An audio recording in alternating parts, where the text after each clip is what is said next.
जत नगर परिषदेच्या प्रशासकीय इमारतीसाठी शासकीय जमीन पालकमंत्री चंद्रकांत पाटील यांच्या पाठपुराव्याला आलं यश। सांगली जिल्ह्यातील जत नगर परिषदेच्या नवीन प्रशासकीय इमारतीचे बांधकाम करण्यासाठी 2585 चौरस मीटर प्रशासकीय जमीन विनामूल्य देण्यास राज्य मंत्रिमंडळाने मान्यता दिली आहे।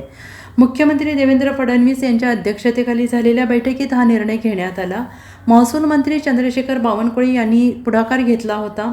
मौजे जत तालुका जत जिल्हा सांगली येथील नंबर 510-2/1 मधील एकूण 6600 चौरस मीटर क्षेत्रापैकी 2585 चौरस मीटर शासकीय जमीन प्रशासकीय इमारतीचे बांधकाम या प्रयोजनासाठी जत नगर परिषदेला देण्यात येणार आहे आणि या जमिनीचा कब्जे हक्काने भोगाधिकार मूल्यरहित आणि महसूलमुक्त पद्धतीने तसेच भोगवटादार वर्ग 2 या धारणाधिकाराने आणि नगरविकास विभागामार्फत जत नगर परिषद जत यांना प्रदान करण्यास मान्यता देण्यात आली आहे। याविषयी बोलताना महसूल मंत्री चंद्रशेखर बावनकुळे यांनी म्हटले की जत नगर परिषदेच्या प्रशासकीय इमारतीसाठी आवश्यक असलेली शासकीय जमीन उपलब्ध करून देण्याचा निर्णय मुख्यमंत्री देवेंद्र फडणवीस यांच्या मार्गदर्शनाखाली घेण्यात आलेला आहे। स्थानिक स्वराज्य संस्थांना सक्षम करण्यासोबतच नागरिकांना अधिक चांगल्या आणि सुलभ नागरी सेवा मिळाव्यात यासाठी आवश्यक पायाभूत सुविधा उभारण्याला आमचे सरकार प्राधान्य देत आहे।